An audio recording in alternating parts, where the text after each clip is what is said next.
Shivray sir. जय शिवराय ते बोला ना. पीएम किसान आणि नमो शेतकरी यांच्या योजनेचा लाभ मिळण्यासाठी याच्या पात्रतेसाठी शासनाने एक नवीन भौतिक पडताळणी अशा नावाचा उपक्रम सुरू करण्यात आलेला आहे. हे भौतिक पडताळणी म्हणजे काय आहे, कशा पद्धतीने शेतकरी यामध्ये पात्र होतील या संदर्भात थोडी विश्लेषित माहिती द्याल आमच्या शेतकऱ्यांना. हा, तर नक्कीच राज्य सरकारने व केंद्र सरकारने पीएम किसान योजनेच्या आणि नमो शेतकरी योजनेच्या पुढील हप्त्याच्या पात्रतेसाठी शेतकऱ्यांसाठी महत्त्वाचा असा उपक्रम सुरू केलेला आहे, तो म्हणजे भौतिक पडताळणी. आता भौतिक पडताळणी म्हणजे काय या संदर्भामध्ये डिटेलमध्ये माहिती घेऊयात. नमो शेतकरीचा पुढील हप्ता कधीपर्यंत येऊ शकतो, पीएम किसानचा मागचा 20वा हप्ता ज्या शेतकऱ्यांना आला नाही त्या शेतकऱ्यांना नेमकं कोणतं काम करायचं आहे आणि कधीपर्यंत हा हप्ता पेंडिंग जो आहे तो कधीपर्यंत येईल या संदर्भामधल्या संपूर्ण प्रश्नाची उत्तर आपण घेण्याचा प्रयत्न करूया. सर्वप्रथम शेतकऱ्यांना विनंती आहे की व्हिडिओ शेवटपर्यंत बघा आणि ह्या रेकॉर्डिंगला जास्त शेअर करा आणि सबस्क्राईब करा आणि लाईक सुद्धा करा. तर मित्रांनो चला तर आपल्या रेकॉर्डिंगच्या माध्यमातून सुरू करूया. सर्वप्रथम शेतकऱ्यांना सांगू इच्छितो की भौतिक पडताळणी म्हणजे काय.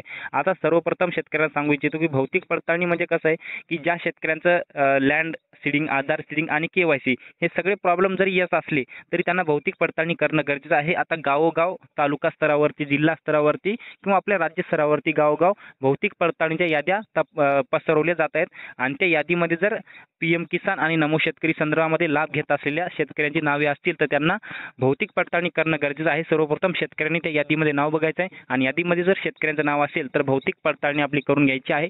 आता भौतिक पडताळणी नेमकं म्हणजे काय ते सर्वप्रथम सांगतो. जे बोगस लाभार्थी आहेत त्यांना भौतिक पडताळणी जर नाही केली किंवा केली तरी ते अपात्र होणार आहेत. जे ओरिजिनल शेतकरी आहेत ते या भौतिक पडताळणीमध्ये पात्र होणार आहेत आणि त्यासाठीच की बोगस लाभार्थ्याला या योजनेपासून दूर ठेवावं त्यासाठीच ही भौतिक पडताळणी राज्य व केंद्र सरकारने हाती घेतलेली आहे. परंतु भौतिक पडताळणी ज्या शेतकऱ्यांनी ओरिजिनल लाभार्थी आहेत त्यांनाही भौतिक पडताळणी करणं गरजेचं आहे, कारण की 2019 नंतर ज्या ज्या शेतकऱ्यांच्या नावे जमीन झालेली आहे त्यांना पीएम किसानचा लाभ मिळत आहे किंवा 2019 अगोदर उदाहरणार्थ एखादा व्यक्ती मृत्यू पावलेला आहे, नंतर त्याच्या वारसाने 2019 नंतर जमीन नाव घेतली, नंतर पीएम किसानचा लाभ घेत आहे, त्यांनाही ही भौतिक पडताळणी करावी लागत आहे.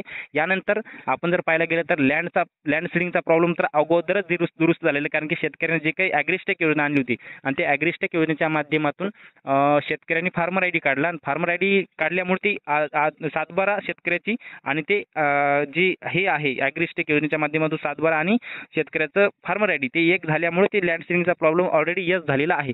परंतु आता भौतिक पडताळणीसाठी सर्वप्रथम शेतकऱ्यांनी यादीमध्ये नाव बघायचं आहे. यादीमध्ये नाव बघितल्यानंतर आता हे याचे डॉक्युमेंट कोणते लागणार, तसं तर तुमचं 7/12 होल्डिंग, तुमचं आधार कार्ड, पीएम किसान किंवा नमो शेतकरीचं स्टेटस, त्याचा झेरॉक्स, हे सगळे डॉक्युमेंट लागणार आहेत आणि स्वतः जो लाभार्थी आहे पीएम किसान आणि नमो शेतकरीचा तो त्या अधिकाऱ्याच्या जवळ उपस्थित असला पाहिजे. त्यानंतर त्यांचं भौतिक पडताळणी केली जाणार आहे आणि या भौतिक पडताळणीतून जे शेतकरी पात्र होतील त्या शेतकऱ्यांना पुढे पीएम किसानचा हप्ता आणि नमो शेतकरीचा लाभ दिला जाणार आहे आणि त्याच्यातून जर काही शेतकरी अपात्र झाले तर पीएम किसान आणि नमो शेतकरी अंतर्गत अपात्र सुद्धा होणार आहे, त्यांना इथून पुढचे हप्ते मिळणार आहेत. त्यामुळे सर्वप्रथम शेतकऱ्यांनी आपली भौतिक पडताळणी करून घ्यावी आणि भौतिक पडताळणी आता कुठे करायची, सर्वप्रथम जे पीएम किसानचा डेस्क आहे तहसीलमध्ये जाऊन करू शकता किंवा तुमचे तलाटे असतील, तुमचे ग्रामसेवक असतील किंवा तुमच्या गावातले ग्राम रोजगार असतील किंवा याचबरोबर तुमचे गावातले जे कृषी सहाय्यक असतात त्यांच्याशी करू शकतात किंवा गावातले कृषी मित्र जे आहेत त्यांच्याकडे जाऊन तुम्ही ही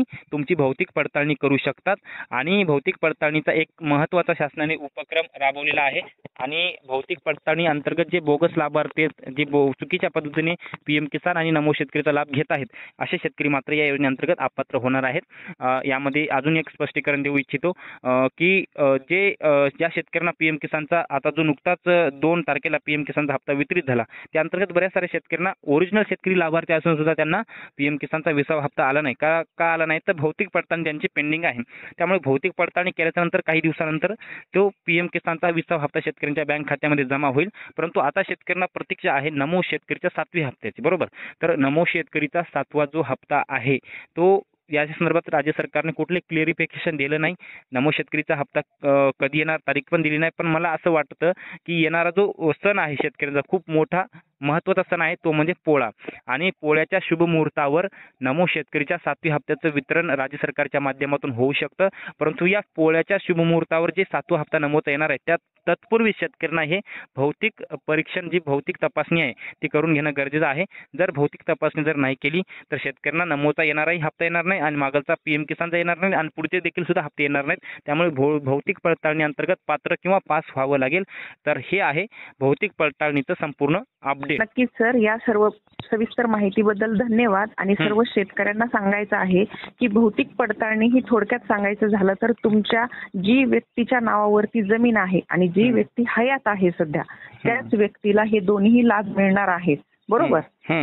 आणि नमोचा 7वा आणि 8वा हप्ता जो एकत्र येण्यासाठी ज्या कोणत्या शेतकरी वाट पाहत आहेत त्यांच्यासाठी हे काम सर्वात पहिलं करून घेणं जरुरी आहे. आणि ज्यांचा पीएम किसानचाही हप्ता थकलेला आहे, जो हप्ता आला होता आता ऑगस्टमध्ये, त्यांना सुद्धा ह्या कारणामुळे कदाचित हप्ता नाही आलेला असू शकतो. आता आपल्याला एक हे झालंय की आता जी यादी त्यांच्याकडून जाहीर झाली आहे सरकारकडून ती शेतकऱ्यांपर्यंत पोहोचणे आणि त्याचे कामं करून घेणे, एवढी जशी सरांनी माहिती दिली सविस्तर की कोणते कोणते कागदपत्र लागतील, या संदर्भात काय प्रोसेस आहे, ही सर्व प्रोसेस सर्व शेतकऱ्यांनी होईल तेवढ्या लवकरात लवकर करून घेणे, जेणेकरून नमो शेतकरीचा येणारा हप्ता तुमचा जो येईल तो तुमच्या अकाउंटवरती सविस्तर येईल. आणि कोणतेही कागदपत्री कामं राहिलेले असतील कोणत्याही शेतकऱ्यांचे, त्यामध्ये काहीही अडचणी आल्या तर तुम्ही कमेंटद्वारे नक्की विचारा. त्या सर्व प्रश्नांना आम्ही एका व्हिडिओच्या माध्यमातून उत्तरं देऊ.